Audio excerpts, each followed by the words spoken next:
পুজো সোনা good morning বলো সবাইকে। এই যে পুজো সোনা এখন ঘুমাচ্ছে। এখন বাজে সকাল 8:30 মতো। আর রাত্রে তো খুব বেশি জ্বালাতন করেনি। আজকে হচ্ছে 6 দিন, তা 6 রাত হবে। আর আমি এখন খাচ্ছি ছোলা। তার কারণটাও বলছি, কারণ আমি এই কদিন ভীষণ পটির সমস্যায় ভুগছি আর কি। তো দেখো সারা ঘর একদম পুরোপুরি এলোমেলো, কিচ্ছু গোছানো হয়। বাড়ি আসার পরে 2 দিনে যা গেল, একা উঠতে পারছি না, বসতে পারছি না। সব সময় তোমাদের দাদা ধরে ধরে তুলে দিচ্ছে, বসিয়ে দিচ্ছে, এমনকি পটিতে যাওয়ার সময়ও। আর যখন হসপিটালে ছিলাম আর নার্সিংহোমে, তখন পটিটা ঠিক ছিল। বাড়ি আসার সঙ্গে সঙ্গেই ভীষণ পরিমাণে কোষ্ঠকাঠিন্য, আর সেই সঙ্গে মানে জোরে চাপও দিতে পারছি না, এত অসুবিধা হচ্ছে। এবার মাজার ব্যথাটা শুরু হয়ে গেছে, কোমরের ব্যথা। তো আজকে তো কিছু নিয়ম কানুন আছে, অবশ্যই সবার সঙ্গে শেয়ার করব। প্লিজ সবাই সঙ্গে থেকো। আর সব সময় সত্যি কথা, এতটাই সব অবস্থা বাড়ির যে ভিডিও করা সম্ভব হচ্ছে না, তবু আমি চেষ্টা করব আজকে একটু একটু ক্লিপ মানে সারাদিনে তুলে ধরা, শুধুমাত্র তোমাদের জন্য। আর আমার পুজো সোনা বড় হয়ে দেখবে, তাই জন্য। বসো জেঠিমা। পেটে যখন ছিল তার আগের থেকেই তো আমার ওরম ভুঁড়ি ছিল। আমার ছেলে যখন বড়টা হয়েছিল তখন তো আমার পেট কমেনি। তো কত ইয়ে করি, এই যে মাঠে কত কাম কত কিছু করলাম, তা পেট কমলো? পেট কমেনি। এরম এই ওপরের ভুঁড়ি।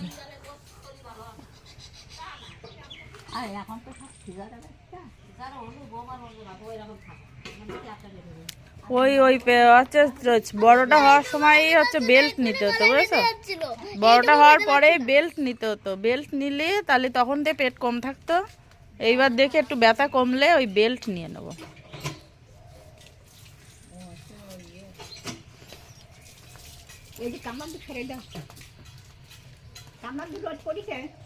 যেখানে রোদ পড়েছে সেখানে দাও মাজাটা।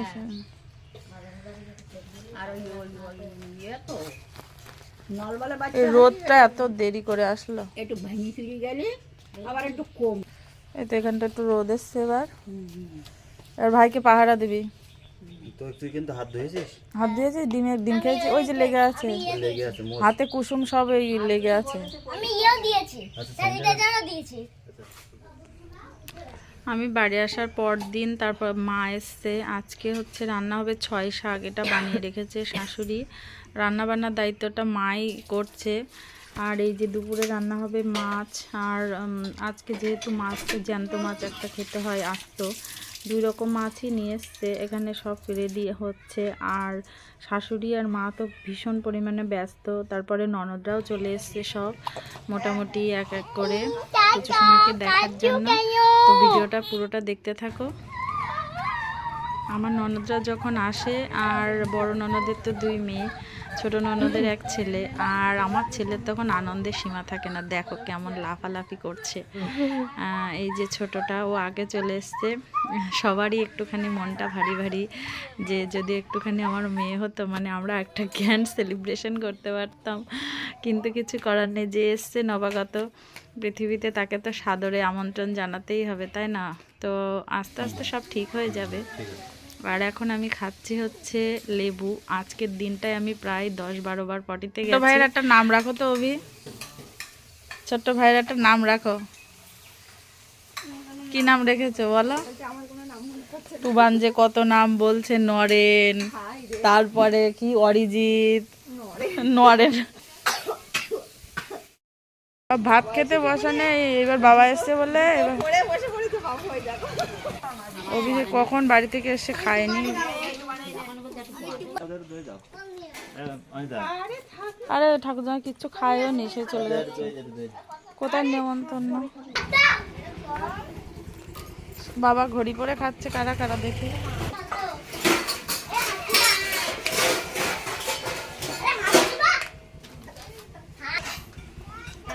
তোর পিসিমণি বাড়ির কি অনুষ্ঠান? অভি উঠে চলে যাচ্ছে আবার, কিন্তু অভি ডাল খায় না। ফুলকপি আলু ভাজা, অল্প করে দাও, আলু বেছে বেছে। হ্যাঁ হ্যাঁ, ভাইয়ের দেখে দেখে খাওয়া শেখ দাদা।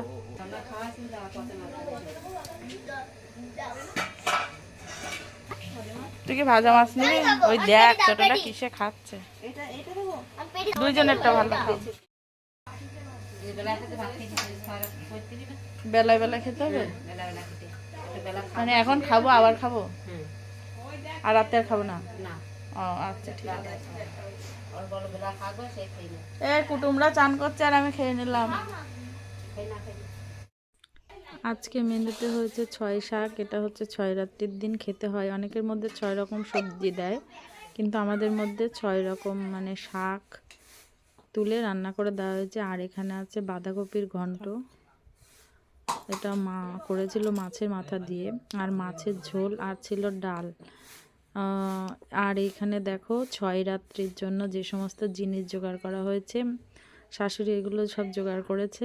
আমি তো উঠতে বসতেই পারছিলাম না, ঠিকভাবে ভিডিও মানে করাও হয়নি।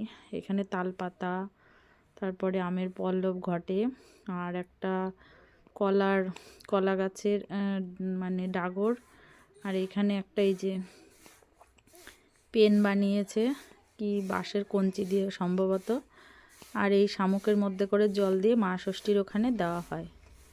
এই যে সন্ধ্যাবেলায় প্রদীপের মধ্যে কালি দিয়ে কলা গাছের ওই ডাগরটাতের মধ্যে লাগিয়ে ওটা আর কি বেবির চোখে টোকে হয়তো দিতে হয় সম্ভবত।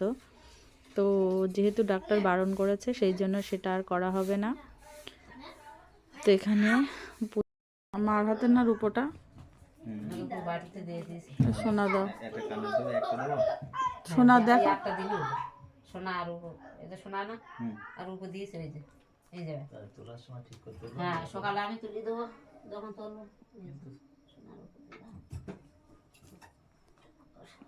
শামুকে করি আর কলম দিয়েছে ওই যে কুঞ্চির কলম বার লিখে যাবে আজকে বিদিতা, আজকে বিধাতার লিখন লেখা হবে। হ্যাঁ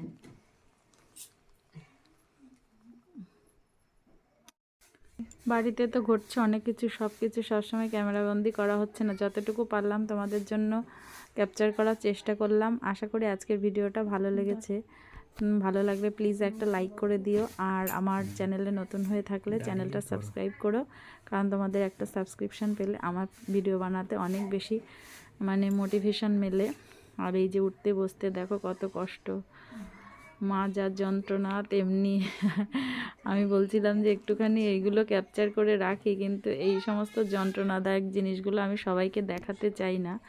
তবুও ঠাকুরের ওখানে একটু প্রণাম করার কথা, প্রতিদিন দাঁড়িয়ে হয়তো করি বা বসে, কিন্তু আজকে একটু ব্যথাটা কম বলে নিচে খুব কষ্ট করে বসার চেষ্টা করলাম, করে অন্তত আমার পুচুসোনার জন্য ঠাকুরের কাছে একটু আশীর্বাদ চাই। আর সবাই প্রে করো যেন বড় হয়, খুব মানুষের মতো মানুষ তৈরি হয় এবং সুস্থ সবল থাকে।